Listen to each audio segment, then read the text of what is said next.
ராசிபதி செவ்வாய்.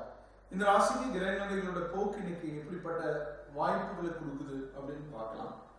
இன்னைக்கு 11ஆம் இடத்துல செஞ்சிருக்கக்கூடிய சந்திரன் நல்ல சந்தர்ப்பங்களை உருவாக்க பார்ப்போம். உங்க வாழ்க்கையில புத்தாண்டை அடையிறது, விருந்து நிகழ்ச்சிகளில் கலந்துக்கிறது, இப்படிப்பட்ட சூழல்களை எல்லாம் உருவாக்கக்கூடிய நிலையை கொடுப்பான்.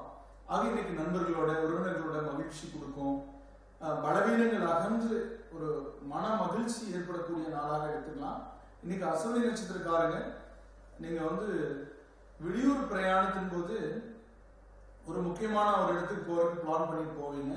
ஆனா நீங்க நினைச்சு பார்க்காத இன்னொரு இடத்துல போய் நிற்பீங்க. அது ரொம்ப ஆச்சரியமா இருக்கு. அது உங்களுக்கு ரொம்ப வேண்டியவங்களா இருப்பாங்க, அவங்க அங்க இருக்கிறதே தெரியாது. ஆனா அது இயல்பா அந்த கால சூழலால அவங்களை காட்டி கொடுக்கும்.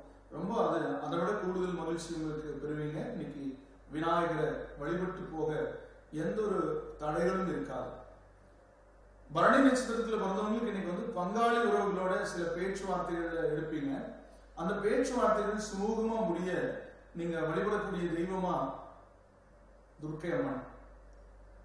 கிருத்திகை நட்சத்திரத்துல பிறந்தவங்களுக்கு சகோதரி வழிகளோட இருந்து வந்த சங்கடங்கள் அகன்று இன்னைக்கு ஒரு உறவு காரங்களுடைய சுபகாரிய நிகழ்வுல நீங்க திரும்ப ஒற்றுமை ஏற்படுத்தக்கூடிய ஒரு சந்தர்ப்பத்தை ஒரு நல்ல மனிதர் ஏற்பாடு செய்வார். நீங்க இப்படியே போயிட்டு இருந்தீங்க, எப்படி இருக்கிறோம், வாங்க பேசுங்க, உட்காருங்க அப்படின்னு கூப்பிட்டு உட்கார வச்சு பேசுவாங்க.